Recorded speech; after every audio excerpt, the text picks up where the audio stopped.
സങ്കീർത്തനങ്ങൾ 19. പ്രപഞ്ചവും നിയമവും ദൈവമഹത്വം ഉദ്ഘോഷിക്കുന്നു.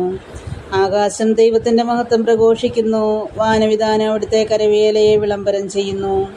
പകൽ പകലിനോട് അവിരാമം സംസാരിക്കുന്നു. രാത്രി രാത്രിക്ക് വിജ്ഞാനം പകരുന്നു. ഭാഷണമില്ല, വാക്കുകളില്ല, ശബ്ദം പോലും കേൾക്കാനില്ല.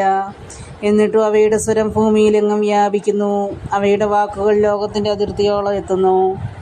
അവിടെ സൂര്യന് ഒരു കൂടാരം അവിടുന്ന് നിർമ്മിച്ചിരിക്കുന്നു. മണവറയിൽ നിന്ന് മണവാളൻ എന്ന പോലെ സൂര്യൻ അതിൽ നിന്ന് പുറത്തു വരുന്നു. മല്ലനെ പോലെ പ്രസന്നതയോടെ അവൻ ഓട്ടം ആരംഭിക്കുന്നു.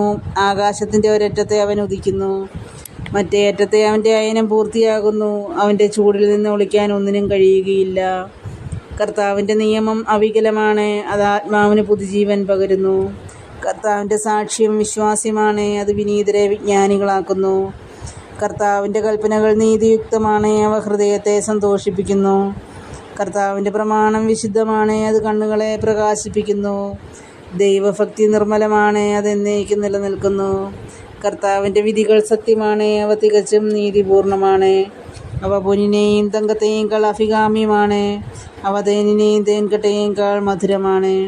അവ തന്നെയാണ് ഈ ദാസനെ പ്രബോധിപ്പിക്കുന്നത്. അവ പാലിക്കുന്നവന് വലിയ സമ്മാനം ലഭിക്കും. എന്നാൽ സ്വന്തം തെറ്റുകൾ മനസ്സിലാക്കാൻ ആർക്ക് കഴിയും? അറിയാതെ പറ്റുന്ന വീഴ്ചകളിൽ നിന്ന് എന്നെ ശുദ്ധീകരിക്കണമേ. ബോധപൂർവം ചെയ്യുന്ന തെറ്റുകളിൽ നിന്ന് ഈ ദാസനെ കാത്തുകൊള്ളണമേ.